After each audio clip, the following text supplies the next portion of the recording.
here has learned how to ride a bike?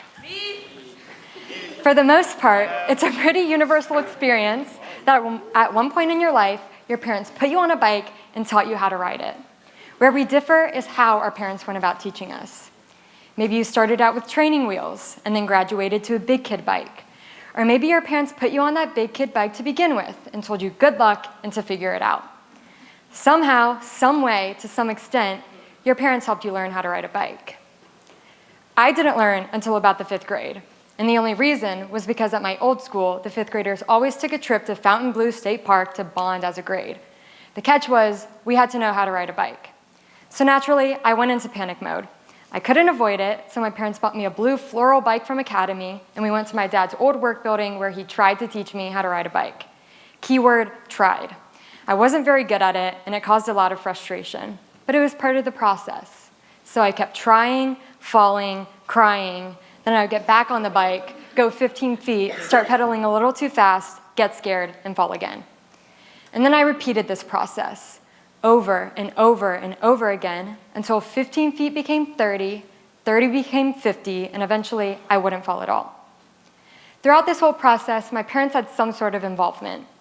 In the beginning, they helped me keep my balance by standing right by the bike. But as I started to get the hang of it, they took a step back. They equipped me with the knowledge of how to ride a bike, but I had to do the rest myself. My parents and I tried to carry this philosophy with other things throughout my life, tying my shoes, doing my math homework, packing my lunch, and we did a pretty good job of keeping this balance. But when I started freshman year and had to start crafting my own sense of self, I refused to let my parents hold my hand through it. It wasn't like riding a bike, so why would I need their help? Except it was. When you first learn to ride a bike, it's a vulnerable experience. You're wobbly and unsure, and you're probably going to fall a few times. Forming an identity requires that same level of vulnerability. Riding a bike requires finding balance, both physically and metaphorically. Similarly, crafting your identity requires finding the right balance between different aspects of yourself, your interests, values, and passions. Falling and getting back up, freedom and independence, and building confidence. Those are all aspects of figuring out who you are. And I guess riding bikes too. So back in freshman year, I started to do some light exploring. Made some friends, made some questionable decisions, and went through some even more questionable phases of hobbies. I was obsessed with One Direction. I dyed the front 2 strands of my hair pink and paired articles of clothing together that were in fact not meant to go together. I was the poster child for the awkward freshman year phase. And looking back on it, am I embarrassed for freshman year, Grace? 110%. Not that I think dyed pink hair or boy bands or mismatched clothing are inherently things to be embarrassed of. They simply were not me. I still have dyed hair, but now it's just blonde, and I still love boy bands, but my music taste has expanded tenfold. And my fashion choices, well, most of those were inexcusable anyway. But as I've grown, I've also seen some beauty in it. So I asked myself, why in the world did you allow yourself to be that free with exploring? And through my research, I think I found the answer. When we first enter high school, we begin to subconsciously question who we are, what we value, and what we want to do with our lives. We're questioning a lot about our identity. This is the first indication that we're beginning to develop our autonomy and volitional functioning. What do those 2 terms mean? Well, the degree to which adolescents think or make decisions separately from others, such as their parents, is referred to as autonomy. Adolescents who are dependent on others for making these decisions are at the other extreme of this dimension. Volitional functioning refers to one's ability to act in accordance with their own strongly held and self-endorsed preferences, interests, and values. Adolescents exercise their autonomy and volitional functioning in a multitude of different ways, questioning, challenging, and breaking rules, and they work together to create a whole, independent individual. When you guys got y'all's first bikes, did you ever try to personalize it? I added a basket to mine because obviously I needed somewhere to put my electric blue iPod, but I digress.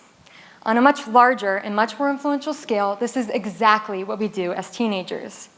Our brand new autonomy naturally causes us to start questioning different possibilities.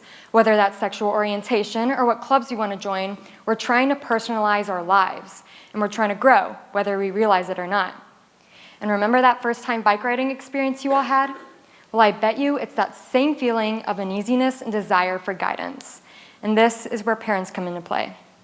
So let's look at what different levels of parental involvement can look like and their consequences. If we put the idea of parental involvement on a spectrum, it would look something like this. On one end, we have a parent who controls everything an adolescent does, from what they do in their free time to the beliefs their child should hold. Let's call them the micromanager. On the other end, we have a parent who isn't involved at all, a ghost in their child's life. It's a pretty easy spectrum to understand, but finding that happy medium is not nearly as easy. There are many different parenting styles, and I'm not here to tell you what is right and what is wrong, because mind you, I've never been a parent.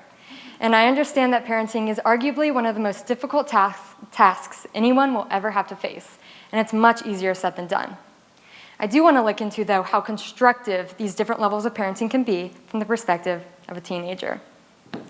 Some parents may be overly involved by micromanaging every aspect of their teenager's life, dictating their daily schedule, choosing their friends, and even deciding their extracurricular activities. While guidance is essential, excessive control can stifle a teenager's ability to make decisions and learn from their mistakes. On the flip side, some parents may be under-involved and emotionally distant, not providing the necessary support during challenging teenager years. This emotional neglect can lead to feelings of abandonment and lack of security, ultimately hindering a teenager's ability to navigate the complexities of adolescence. Now, I just stood here for however long and told you what not to do. And now I think it's only fair that I give you what I think to be the answer and how we can achieve it. The key, in simple terms, is to find a safety net. It's a given that as adolescents, we are going to stumble and make mistakes. When we inevitably find ourselves in situations where choices might lead to regret, we need people there to help us up.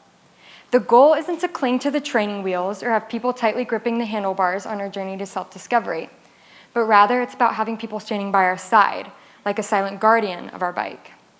Picture it this way.